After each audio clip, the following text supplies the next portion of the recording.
Namaste, aloha. My name is Janapati Das. Welcome to the Bhagavad Gita class.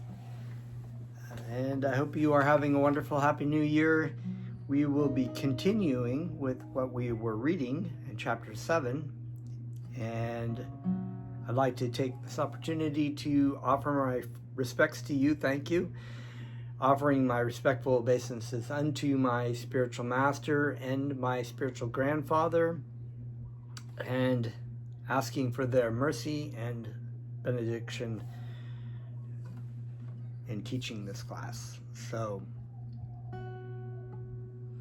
we are going to chant, so please join along.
Haribo.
Hare Rama,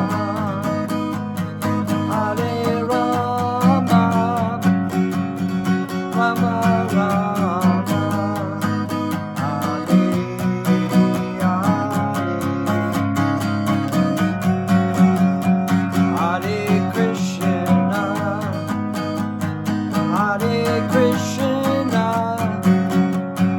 Krishna Krishna, Hare Hare,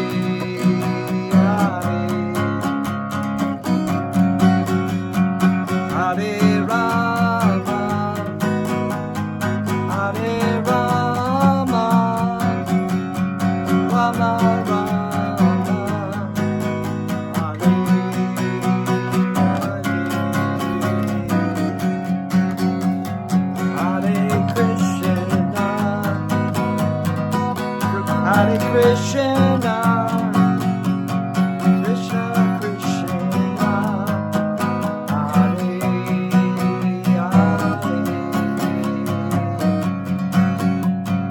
Hare Rama, Hare Rama, Rama Rama,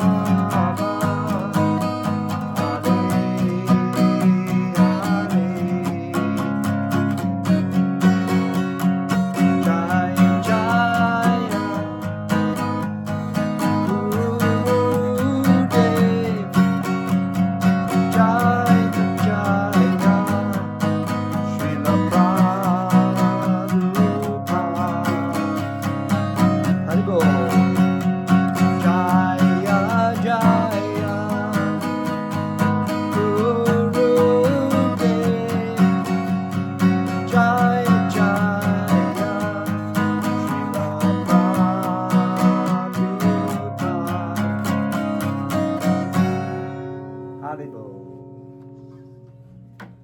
Om Namo Bhagavate Vasudevaya. I was born in the darkness, ignorance, and my spiritual master opened my eyes with the torch of knowledge.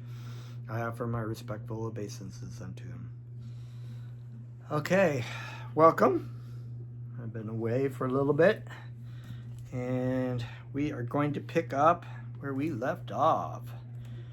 Chapter 7, the knowledge of the Absolute. And just Krishna had been kind of laying out to Arjuna the different kinds of, 4 kinds of people who don't surrender, duskrinta, the miscreants who do not surrender to Krishna, and the 4 kinds of devotees that surrender to Krishna: the distressed, the seeker of wealth, the inquisitive, and the searcher of absolute truth. And he was talking also about the kinds of people who worship demigods and how Krishna makes it so that if a person really wants to have material benefit and he wants to worship demigods, then Krishna will make his faith strong for that particular demigod. Because Krishna is basically gives us what we wish. I mean, not everything, but in the heart of our hearts, if we don't want to surrender to Krishna, Krishna will facilitate that through the Lord in the heart will facilitate that, those desires. But when the devotee has exhausted all possibilities, he's exhausted all the possibilities. Basically, people, their desire to own and control are very strong.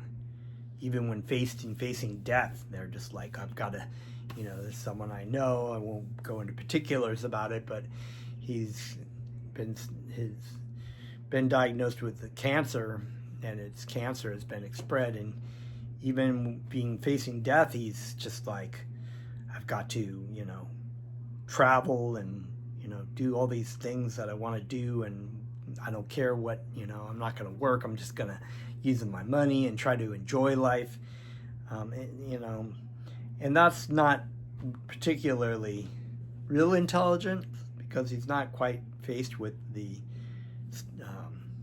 debilitating effects of cancer yet. So then that's when the fear sets in. So the intelligent person is the person who's like very inquisitive about their existence and their impending doom and what they can do to try to, what kind of knowledge they can get. So this is what Krishna is kind of laying these things out. So text 24, Sanskrit. Avyaktam vayaktim apyanam manyante mam abudaya param bhavam ajananto mamayavam yatma. Okay, I'll try that one again. Mamavyayam anutamam avyaktam, non-manifested, vayaktim, personality, apanam, achieved, manyante, think, mam, unto me, abudya, less intelligent persons, param, supreme, bhavam, state of being,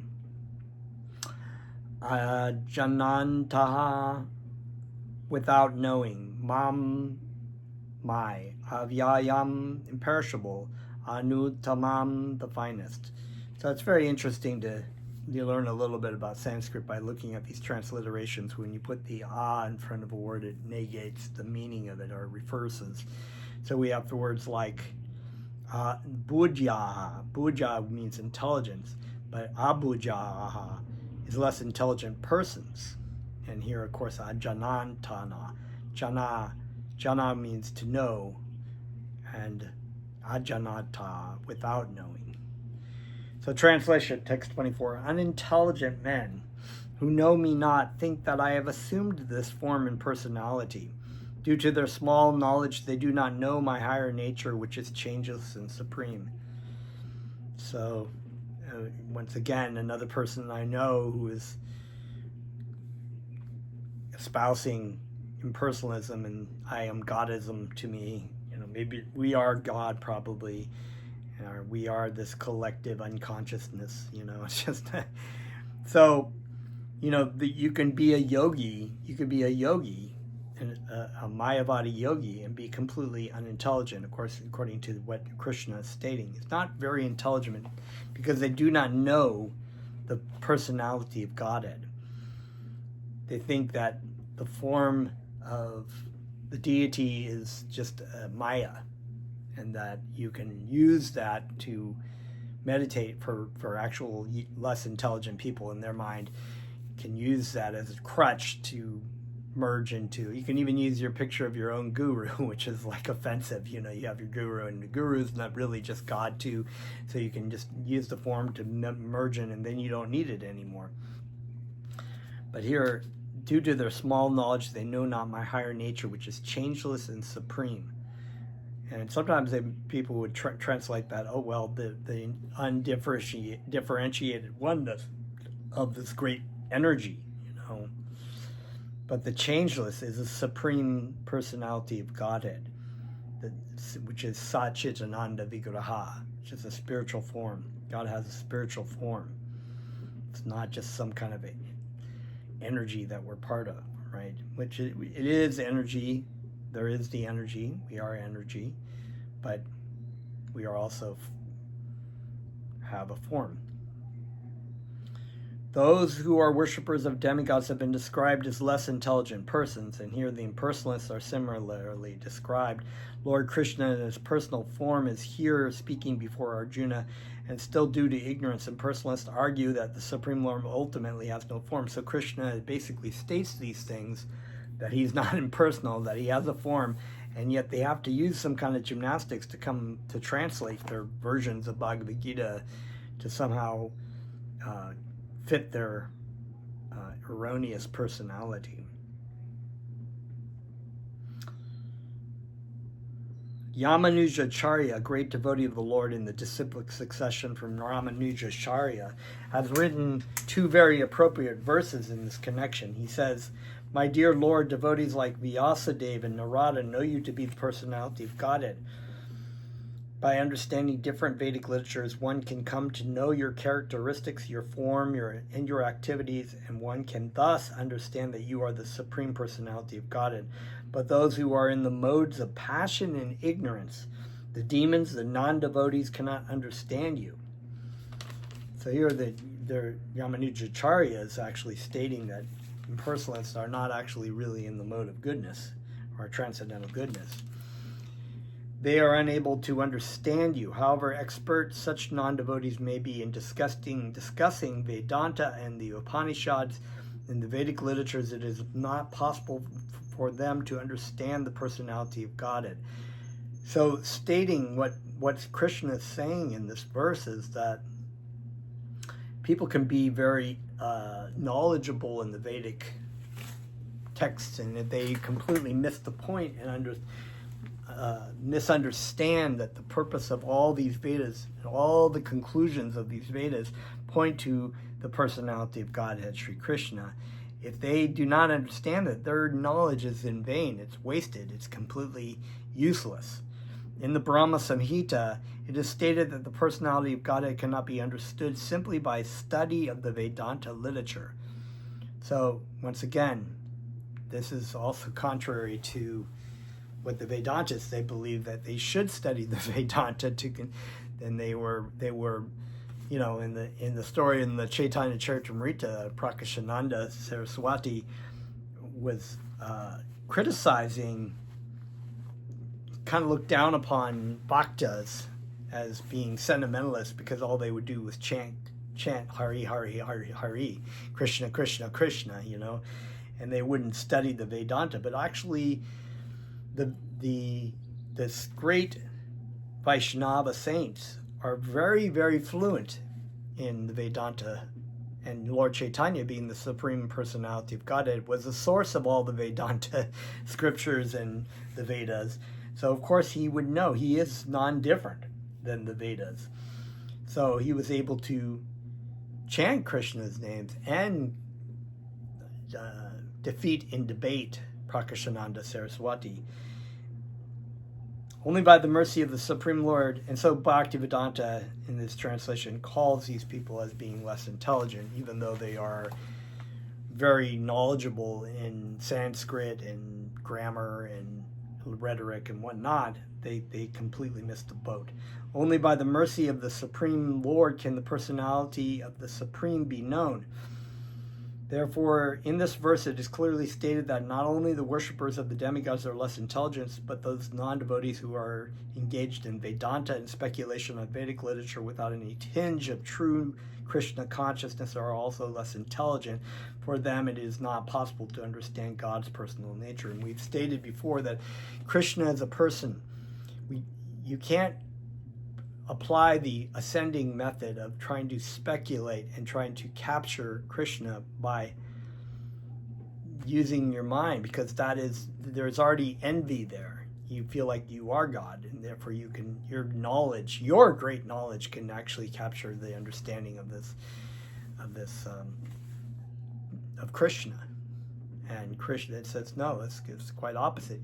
Only by surrendering to Krishna, surrendering to the pure lover of Krishna in humbleness and devotion, can one actually receive, through the descending process of information, love for Krishna.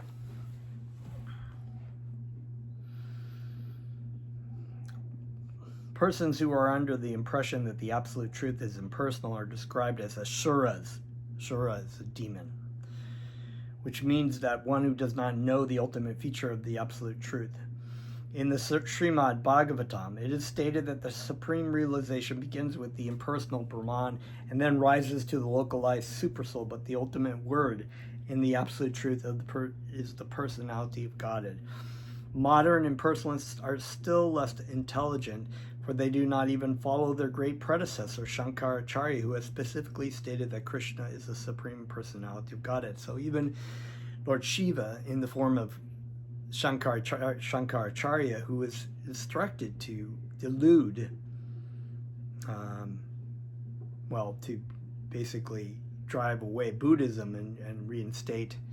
But he even concluded in the end that Krishna is the supreme personality of Godhead.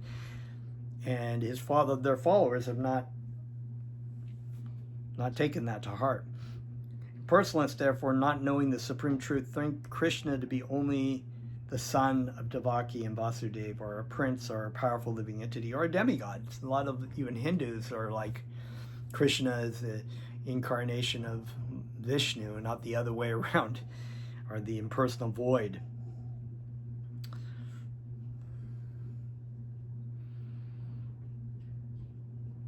This is also condemned in Bhagavad Gita. Only the fools regard me as an ordinary person. The fact is that no one can understand Krishna without rendering devotional service and without developing Krishna consciousness.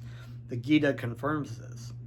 One cannot understand the Supreme Personality of Godhead, Krishna, or his form, quality, or name simply by mental speculation or by discussing Vedic literature. And I was talking to someone, and I think, I don't know, they were speculating about, well, it might be this, kind of going through philosophy. They'd been to this impersonalist spa area in California, and where there's a lot of new age and kind of impersonalism, and they were just speculating, and I was like correcting them, and they were just like, they don't want to know, they just want to kind of speculate their own kind of things.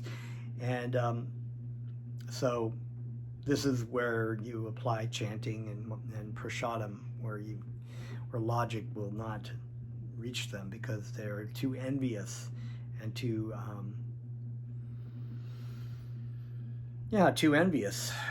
to want to accept.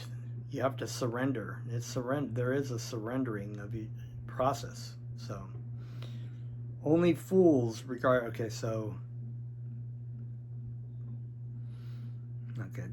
The fact is that no one can understand Krishna without rendering devotional service and without developing Krishna consciousness. The Gita confirms this.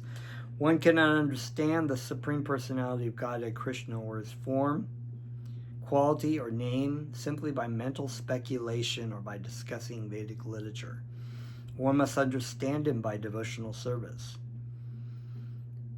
This is what it is. It's, God, a relationship. It's not a mental concoction. It's not a mental game that you do. And I know I can relate to this because this is what we used to do. And when you're a college student, you hang around, smoke some pot, or take drugs and discuss things, and you're like, whoa, it could be this, could be that, what this person said and that person said. But the reality is that it comes from the consciousness of the person. So there is a surrendering process. There is a relationship with Krishna. There is a relating to Krishna. Krishna is a real person. Krishna is God. You have to relate to Krishna. My dear Krishna, my dear beautiful boy, I am the most fallen, I am the most sinful, and my mind and my heart are a polluted place. But I ask and I beg for you to come into my heart and teach me to love you and to relate to you and to talk to you and to love you, to learn how to love you. We really do not know how to love people. I mean, not on the level that you would love God. If we can love God, then we can automatically love one another easily, as Lord Jesus Christ has instructed us to. When one is fully engaged in Krishna consciousness, beginning by chanting the Maha Mantra Hare Krishna, Krishna Krishna, Hare Hare, Hare Rama, Rama Rama, Hare Hare, then only can one understand the Supreme Personality of Godhead. So this is way beyond mental speculation and trying to figure out, Sometimes you may hear things, you may hear philosophy, and you're not ready to hear it. So you chant Krishna's names, you eat prasadam, you follow the instructions of your spiritual master to the best you can, and your heart is purified. And then you go back and you hear things in the scripture that are relevant, that make sense, whereas they didn't didn't quite get it before. You could go long periods of time and then, you hear something that you've been reading your whole life for the whole 20 years or whatever, and you're just like,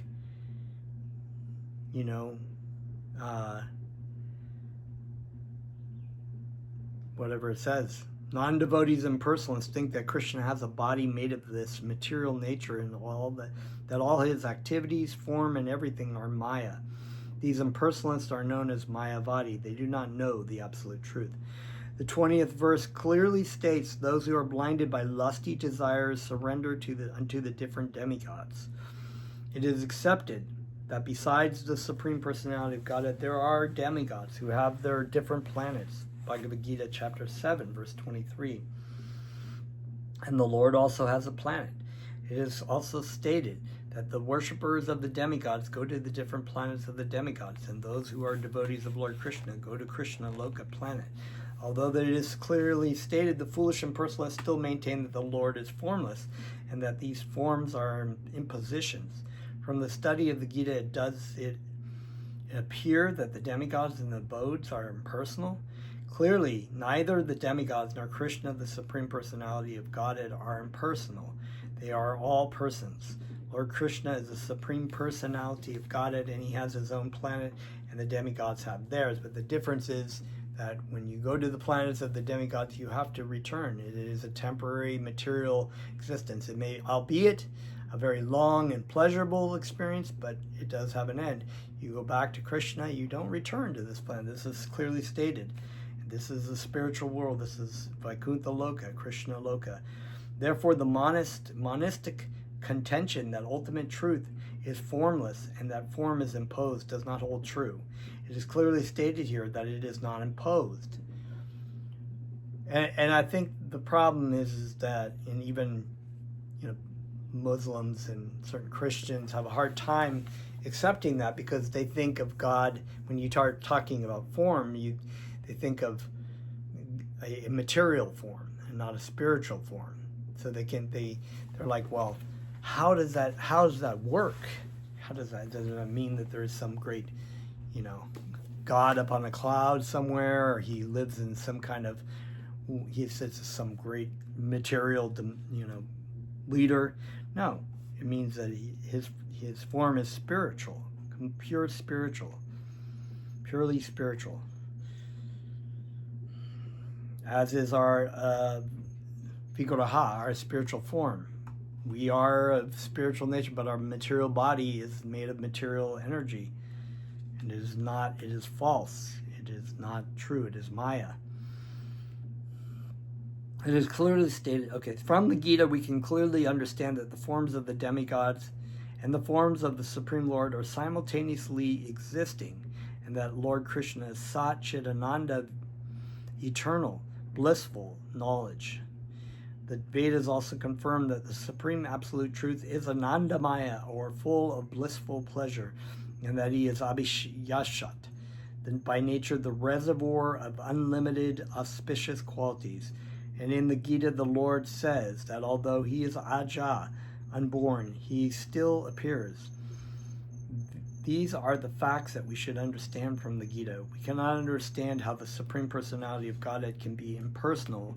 The imposition theory of the impersonalist monist is false as far as the statements of the Gita are concerned. It is clear herein that the Supreme Absolute Truth, Lord Krishna, has both form and personality, and that the impersonal form of the impersonal energy is the Brahmajyoti, which comes off the body of. So he is supremely a spiritual form, but subordinate to that is his impersonal forms. Text 25.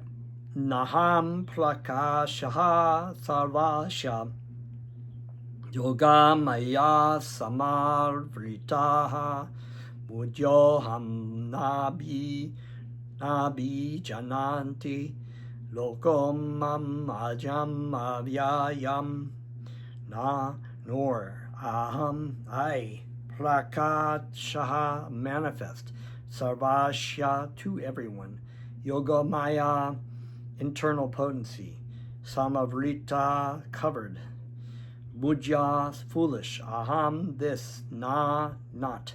Abhijananti, can understand.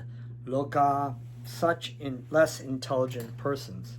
Mam, me. Ajam, unborn. Avyayam, inexhaustible. Translation. I am never manifest to the foolish and unintelligent. For them I am covered by my eternal creative potency, Yogamaya, and so the deluded world knows me not, who am unborn and infallible.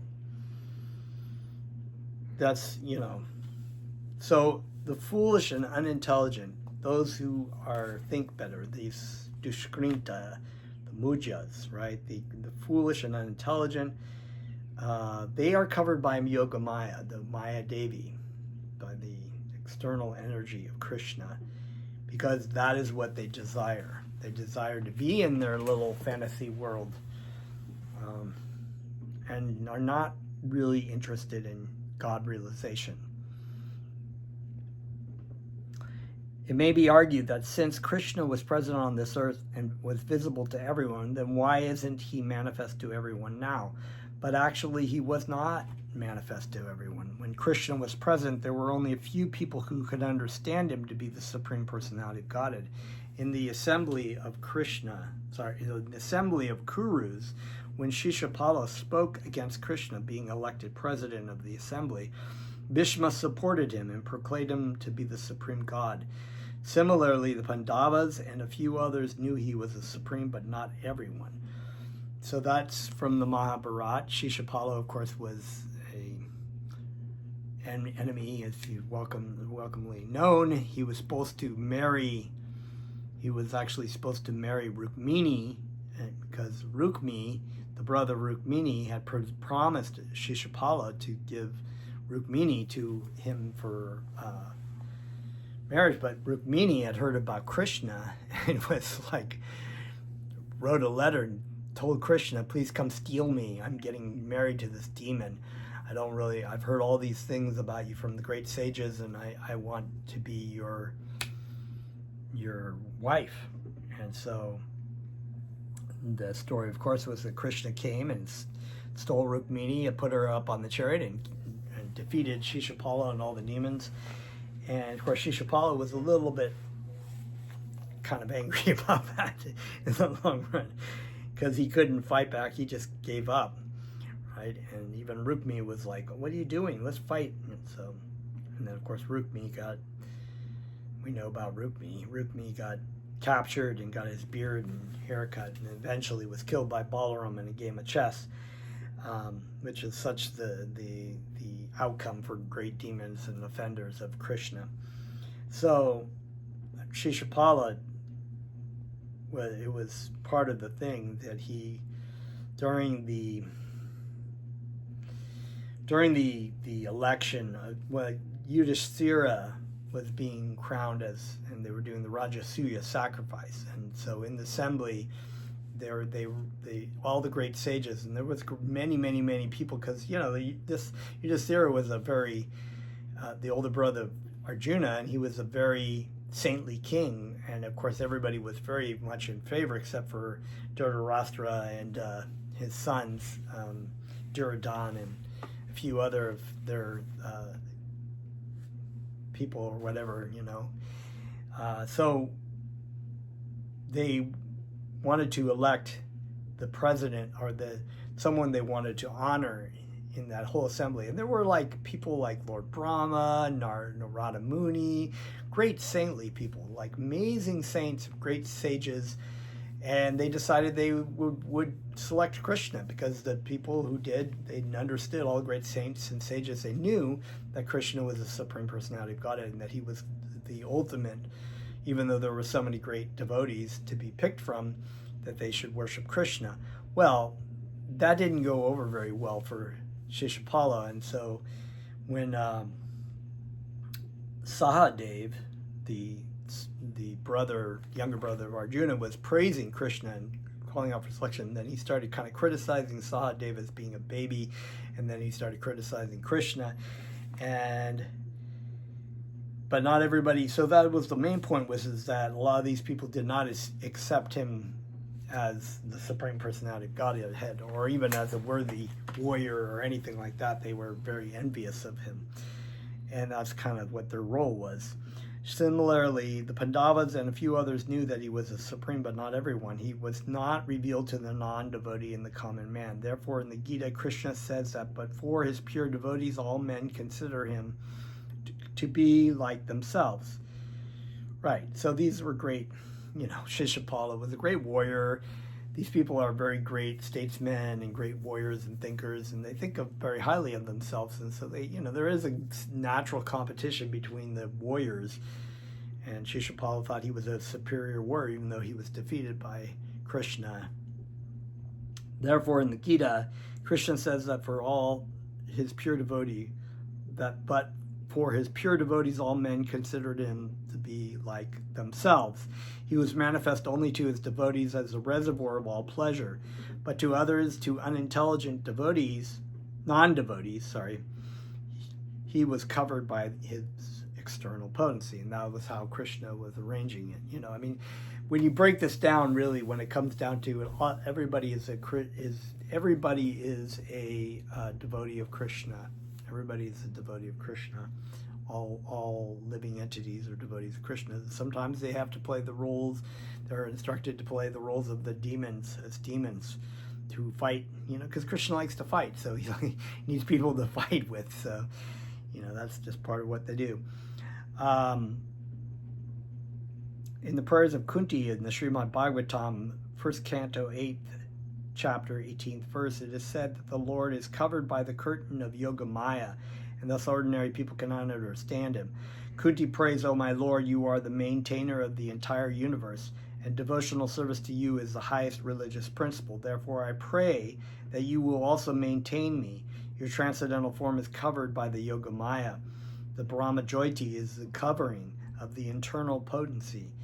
May you kindly remove this glowing effulgence that impedes my seeing your Satchidananda Vigraha, your eternal form of bliss and knowledge. And so here we have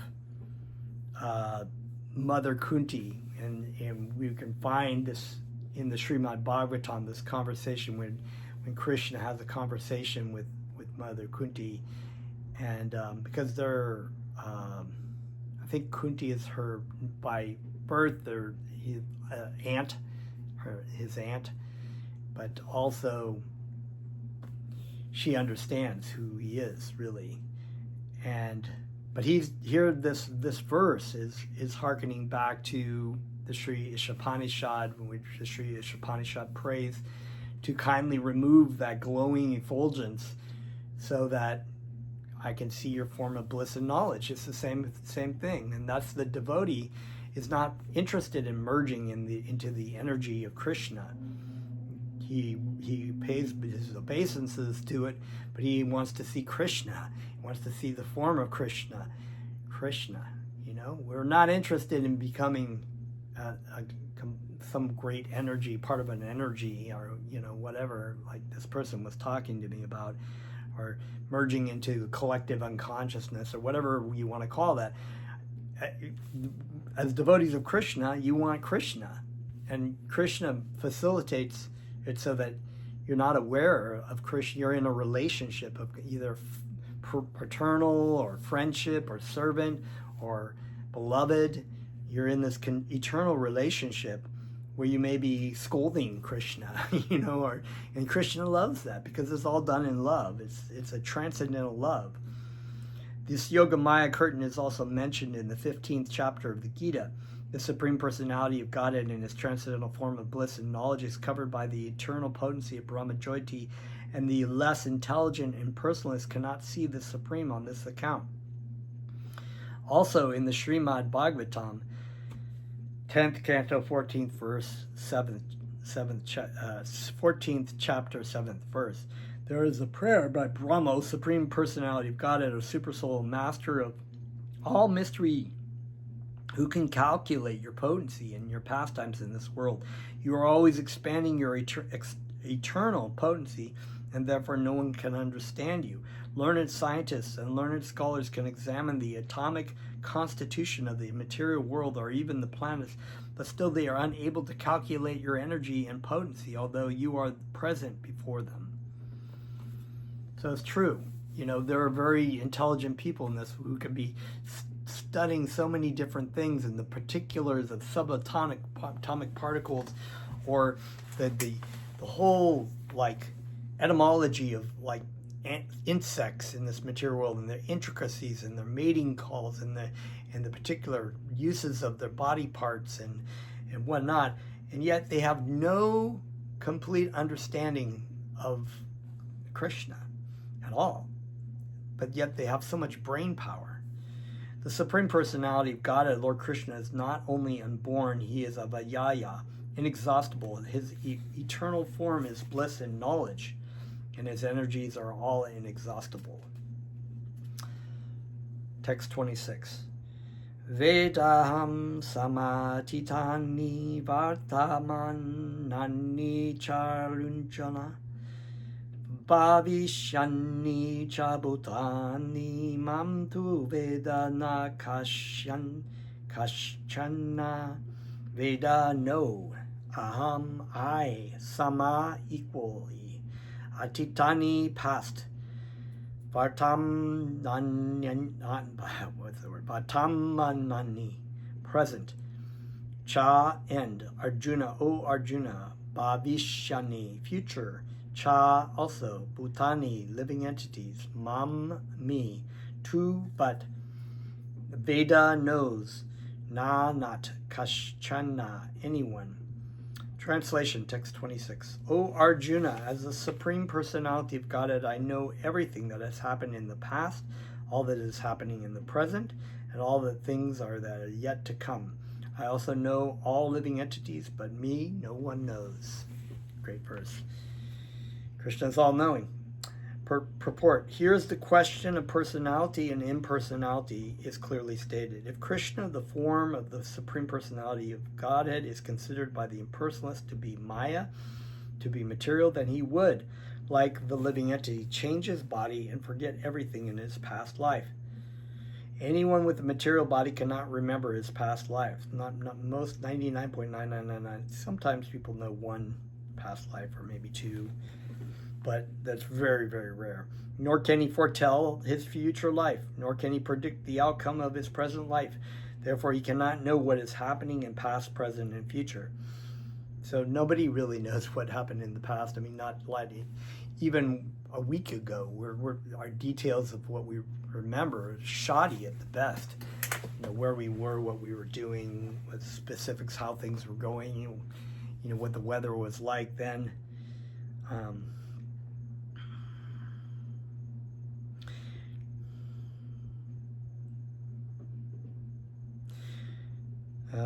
Unless one is liberated from material contamination, he cannot know past, present, and future. Unlike the ordinary human being, Krishna clearly says that he completely knows what happened in the past, what is happening in the present, and what will happen in the future. So this is kind of alluded to in the fact that in the 4th chapter of the Bhagavad Gita, Krishna, here it is, I'll read it. Bhaktivedanta is about to state it. In the 4th chapter, we have seen that Lord Krishna remembers instructing Vishwan, the sun god, millions of years ago. Krishna knows every living entity because he is situated in every living being's heart as a supersoul. But despite his presence in every living entity as supersoul and his presence beyond the material sky as a Supreme Personality of Godhead, the less intelligent cannot realize him as a Supreme Person. Certainly, the transcendental body of Sri Krishna is not perishable. He is just like the sun, and Maya is like the cloud. In the material world, we can see that there is a sun, and that there are clouds and different stars and planets. The clouds may cover all these in the sky temporarily, but the covering is not apparent to our limited vision. The sun, moon, and stars are not actually covered. Similarly, Maya cannot cover the Supreme Lord by his internal potency. He is not manifest to the less intelligent class of men. As it is stated in the 3rd verse of the chapter, out of millions and millions of men, Some try to become perfect in this human form of life, and out of thousands and thousands of such perfected men, hardly one can understand what Lord Krishna is. Even if one is perfected by realization of impersonal Brahman or localized Paramatma, he cannot possibly understand the Supreme Personality of Godhead, Sri Krishna, without being in Krishna consciousness. So, why is it that we don't see God? Clearly stated right here, because we don't want to see God. We're not interested in having a relationship with God. We're not interested in seeing God. And when we demand, when we're saying, show me God, we're actually demanding in arrogance. Therefore, that is Maya Devi covering us up, covering our heart, giving us the illusion that we can summon up Krishna by our own will. No, the will is when our will is dovetailed with Krishna's. We're in loving relationship. Please, dear Krishna, let me see your beautiful face. Let me love you. Let me surrender my life to you. Let me bow to your lotus feet, and please remove this impersonal, dazzling light so that I may see your eternal form of bliss and knowledge. That is what it is, because I love you. You're beautiful. I want to have a relationship with you. I want to love you. I want to relate to you. I want to give my life and my heart to you. That's what love for God really means. Text 27. Okay. Aicha devesha samutena divandva mohena bharata sarva bhutani samoyam sarje yanti parantapa. Icha, desire, devesha, hate, samudena, born, dvandva, duality, mohena, overcome, bharat, osayana, bharat, sarva, all, bhutani, living entities, samoham, into delusion, sarje, in creation, yanti, go, parantapa, O conqueror of enemies. Text 27. O sign of Bharat, Arjuna, O conqueror of the foe, all living entities are born into delusion, overcome by the dualities of desire and hate. The two witches of allurement, right? Mukti, bhukti. Mukti is bhukti is the desire for sense gratification. Mukti is the wishing to get rid of or to be liberated from the pains of that desire. Or the outcome, I should say. And we're caught between this, trying to strive for things materially, getting them or not getting them, getting angry or finding that they're not fulfilling and then wanting to get rid of them. And a perfect example of that, of course, is, sex relationships or relationships in general. You see a beautiful girl, her form is very beautiful and shapely, and she's beautiful and very attractive, and you have all these expectations and desires, and you're thinking, God, if I could just have that, my life would be happy, and you just pursue it. You meet the person, oh, she's so wonderful. You get together, and then, whatever, a month, 6 months, a year, 5 years, whatever, you start to see the real person. There's actually a person there, and they have their own desires, and they have their own faults, and you're like, oh my God, I can't stand this person. They're just driving me crazy. So then you hate them, or you want to get rid of them. But there's another person that's better than that bitch. It's like the real constitutional position of the living entity is that of subordination to the Supreme Lord, who is pure knowledge. When one is deluded into separation from this pure knowledge, he becomes controlled by the illusory energy and cannot understand the Supreme Personality of Godhead. So in the desire to try to control and own, we are under the effects of Maya Devi. And Maya Devi does that. She strings you. That's why there's the two witches of illusion. Oh, you should go do this and you should get that. that's really good. And you go, and then it's like, oh, that's terrible. Why did I do? When then she's like, why did you do that? You're such an idiot. Do this instead. And you're like, oh yeah, okay. And this is what Maya Devi does. She just like pulls you back and forth and keeps you from, until you have a little bit of intelligence. And you say, well, wait a minute. Why is this? I've been trying to do this thing back and forth, and maybe I should figure out who am I, and what's the real reason of my life to following. The illusory energy is manifested in the duality of desire and hate. Due to desire and hate, the ignorant person wants to become one with the Supreme Lord and envies Krishna as the Supreme Personality of Godhead. Yeah, because really that's a desire to become God, right? To merge and become God. I want everything for myself because that's what God is, a supreme controller. This is this Purusha attitude. I want to be God, and I'm envious because God is getting this. You may not say it that way, but that's really what it is. You're envious because everything belongs to Krishna and you can't have it. Pure devotees who are not so delicious. It's like I said, you see the beautiful woman, and really what you're getting is Maya Devi. You see the form of the person, actually. Pure devotees who are not so deluded or contaminated by desire and hate can understand that Lord Sri Krishna appears by his internal potencies, but those who are deluded by duality and nescience think that the Supreme Personality of Godhead is created by material energies. This is their misfortune. Such deluded persons symptomatically dwell in dualities of dishonor and honor, misery and happiness, woman and man, good and bad, pleasure and pain, etc., thinking, this is my wife, this is my house, I am the master of this house, I am the husband of this wife. These are the dualities of delusion.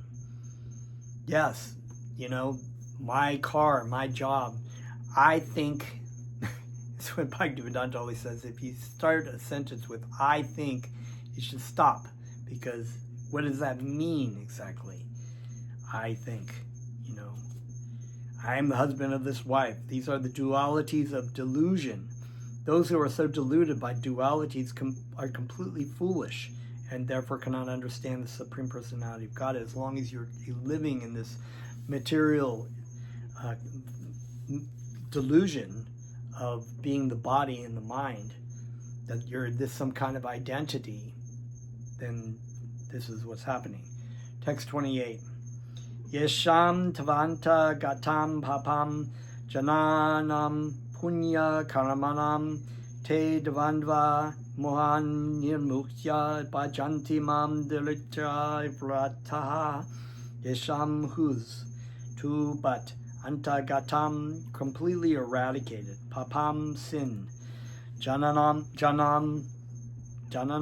of the persons, punya pious, karamanam previous activities, te they, devandva duality, moha delusion, nirmuktya free from, bhajanti worship, mam me, drita vratyaha with determination.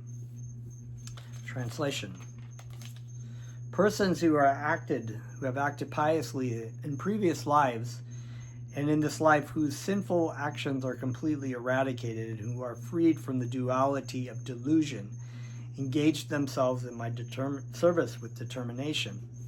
So there are certain pious activities that a person has come to be freed from this duality of delusion. Purport: those eligible for elevation to the transcendental position are mentioned in this verse. For those who are sinful, atheistic, foolish, and deceitful, it is very difficult to transcend the dualities of desire and hate. Only those who have passed their lives in practicing the regulative principles of religion, who have acted piously and have conquered sinful reactions, can accept devotional service and gradually rise to the pure knowledge of the Supreme Personality of Godhead. That's why when speculation, it's like really in the reality, the best thing for people who are trapped up in the material world is to give them lots of prasadam and chanting, as if they'll take the chanting or hear chanting.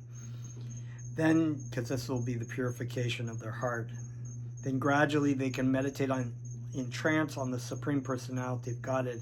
That is the process of being situated on the spiritual platform. This elevation is possible in Krishna consciousness in the association of pure devotees who can deliver one from delusion. I was born in the darkness of ignorance, and my spiritual master opened my eyes with a torch of knowledge. That's the association of the pure devotee. It is stated in the Srimad Bhagavatam that if one actually wants to be liberated, he must render service to the devotees, but one who associates with materialistic people is on the path leading to the darkest region of existence. So yes, association. You can be chanting, associating with devotees, and you fall in the wrong group of people and you start associating with them. You might be a vegetarian at that point. You might not stop drinking and illicit sex, and then you're hanging around with the work buddies, and they're kind of like, oh yeah, come out for the bar, and you're like, oh, I don't really drink, and they're like, oh, come on, what are you, like, what? Have a beer, and then before you know, you drink. Okay, you don't want to be weird, so you drink a beer, and they're like, oh, hey, got some whatever beef, and you're like, I'm a vegetarian. They're like, what? Yeah, come on. Before you know, you're eating meat, and you're like having illicit sex, and you're breaking all the regs because you just don't. You hang out with these people, and you become polluted in consciousness. So we have to associate with people in the material world that are worldly minded, but we just don't become influenced by them. We have to consistently be associating with devotees of Krishna.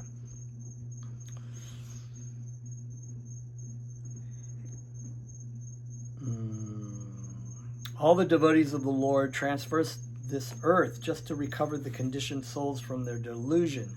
The impersonalists do not know that forgetting their constitutional position as subordinate to the Supreme Lord is the greatest violation of God's law. Unless one is reinstated in his own constitutional position, it is not possible to understand the Supreme Personality or to be fully engaged in his transcendental loving service with determination. Text 29. Jara marana mokshaya mam ashritya yantani yetem palama tadvidu krishnam adyamam karma chakilam. Jara, old age, narana, death, mokshaya, for the purpose of liberation, mam, unto me, ashritya, taking shelter of, yatanti, endeavor, yea, all those, te, such persons, brahma, brahman, tat, actually that, vidu, they know, krishnam, everything, adhyatmam, transcendental, karma, fruitive activities, cha, also, akilam, entirely. Translation. Intelligent persons who are endeavoring for liberation from old age and death take refuge in me in devotional service. They are actually Brahman because they entirely know everything about transcendental and fruitive activities. Purport. Birth, death, old age, and diseases affect this material body but not the spiritual body. There is no birth, death, old age, and disease for the spiritual body, so one who attains the spiritual body becomes one of associates of the Supreme Personality of Godhead and engages in eternal devotional service is really liberated. Aham Brahmasmi, I am spirit. It is said that one should understand that he is Brahman, spirit soul. This Brahman conception of life is also in devotional service as described in this verse. The pure devotees are transcendentally situated on the Brahman platform, and they know everything about transcendental and material activities. 4 kinds of impure devotees engage themselves in transcendental service of the Lord, achieve the respective goals, and by the grace of the Supreme Lord, when they are fully Krishna conscious, they actually enjoy spiritual association with the Supreme Lord. But those who are worshippers of the demigods never reach the Supreme Lord in his supreme planet. Even the less intelligent Brahman realized persons cannot reach the supreme planet of Krishna, known as Goloka Vrindavan. Only persons who perform activities in Krishna consciousness, mam ashritya, are actually entitled to be called Brahman because they are actually endeavoring to reach the Krishna planet. Such persons who have no misgivings about Krishna, and they are factually Brahman. Thus they are factually Brahman. Those who are engaged in worshiping the form or arca of the Lord, or who are engaged in meditation on the Lord simply for liberation from material bondage, also know by the grace of the Lord the purports of Brahman, Adi, Bhuta, etc., as explained by the Lord in the next chapter. Text 30. Sadi Bhutadi Daivyamam Sadi Ajnam Chaye Bhutvidu Pranyana Kale Pichamam Te Vidoryota Chetasha Sabi Bhuta, the governing principle of material manifestation. Wow. Adi Daivyam, underlying all the demigods. Mam, me. Sa Adi Yajnam, sustaining all sacrifices. Cha, and. Ye, those. Vidu, the no. Prayana, of death. Kale, all the time. Api, even. Cha, and. Mam, me. Te, they. Vidu, no. Yukta, chetashaha, with steadfast mind. Translation, text 30. Those who know me as the Supreme Lord, as the governing principle of the material manifestation, who know me as the one underlying all the demigods, and as the one sustaining all sacrifices, can with steadfast mind and understand and know me even at the time of death. And that's a great verse. So Krishna here is unveiling all this. He's showing that he is the Supreme Personality of Godhead, and people of knowledge of all these things relating to Krishna can come back to Krishna. Persons acting in Krishna consciousness are never entirely deviated from the path of understanding the Supreme Personality of Godhead. In the transcendental association of Krishna consciousness, one can understand how the Supreme Lord is the governing principle of the material manifestation, and even of the demigods. Gradually, by such transcendental association, one becomes convinced of the Supreme Personality of Godhead himself, and at the time of death, such a Krishna-conscious person can never forget Krishna. Naturally, he is thus promoted to the planet of the Supreme Lord, Goloka Vrindavan. This 7th chapter particularly explains how one can become a fully Krishna-conscious person. The beginning of Krishna consciousness is association of persons who are Krishna conscious. So it's natural. Like if you're going to learn about something, or you want to know a person who's been traversed that road. So it's not just like you take any Tom, Dick, or Harry just to teach you about something. It's just very common sense. If you want to learn physics, you want to learn somebody who knows about physics, Such association is spiritual and puts one directly in touch with the Supreme Lord, and by his grace, one can understand Krishna to be the Supreme God. So the dearmost friend and lover and dear devotee of Krishna is loved by Krishna. So therefore it's like the mother and the child. If you love the child, you give your life to that child of the mother, and then you'll be able to know about the mother. At the same time, one can really understand the constitutional position of the living entity, and how the living entity forgets Krishna and becomes entangled in material activities. So it's not only telling you about how you can know Krishna, but it also tells you why we don't know Krishna, or we don't see Krishna, or how we become entangled, and why are we suffering, why are we here, what's the purpose of our life, why do we die, all these things. All the knowledge is given to us. All Krishna wants in return is our love.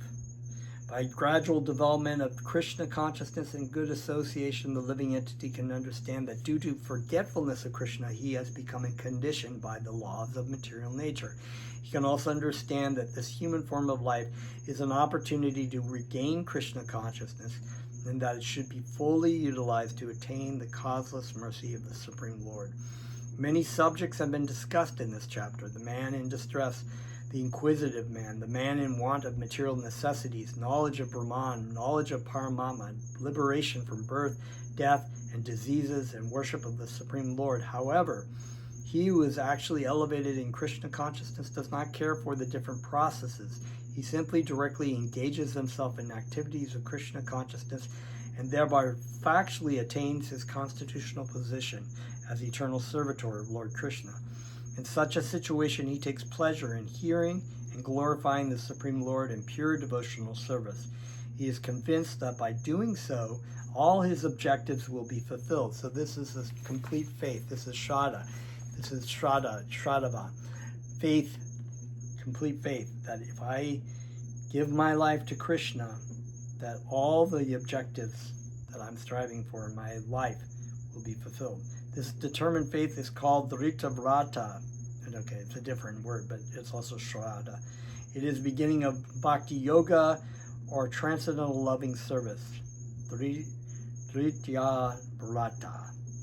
That is the verdict of all scriptures. The 7th chapter of the Gita is the substance of that conviction. Wow.